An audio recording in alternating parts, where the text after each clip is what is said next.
আমাদের শিক্ষার অভাব, আমাদের অর্থনৈতিক দুর্দশা, এই সব কিছু একসাথে মিলে এই বিষবৃক্ষকে আমাদের সমাজের মধ্যে জিইয়ে রেখেছে।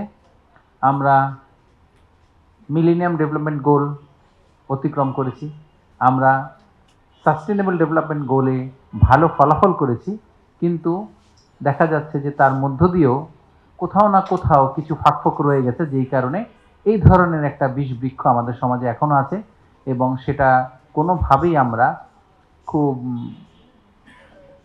নতি স্বীকার করতে পারছি না তাকে।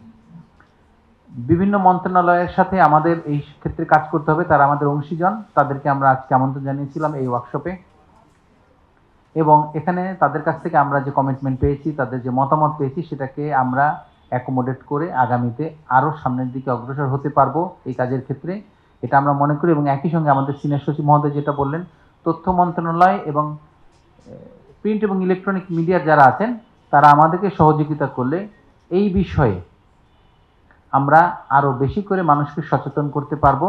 কারণ এই সংস্কৃতির গভীরে প্রথিত এই বিষবৃক্ষকে খুব সহজে, খুব অল্প সময়ে এটাকে বিনাশ করা যাবে, এটা আমি মনে করি না।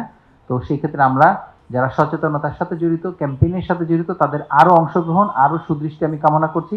আজকের এই অনুষ্ঠানে আসার জন্য আমাদের সিনিয়র সচিব মহোদয়কে বিনীতভাবে আমি ধন্যবাদ জানাচ্ছি এবং একই সঙ্গে আমি ইউএনএফপি এর রিপ্রেজেন্টেটিভকেও ধন্যবাদ জানাচ্ছি এবং সংশ্লিষ্ট সবাইকে ধন্যবাদ জানাচ্ছি অংশগ্রহণ করার জন্য।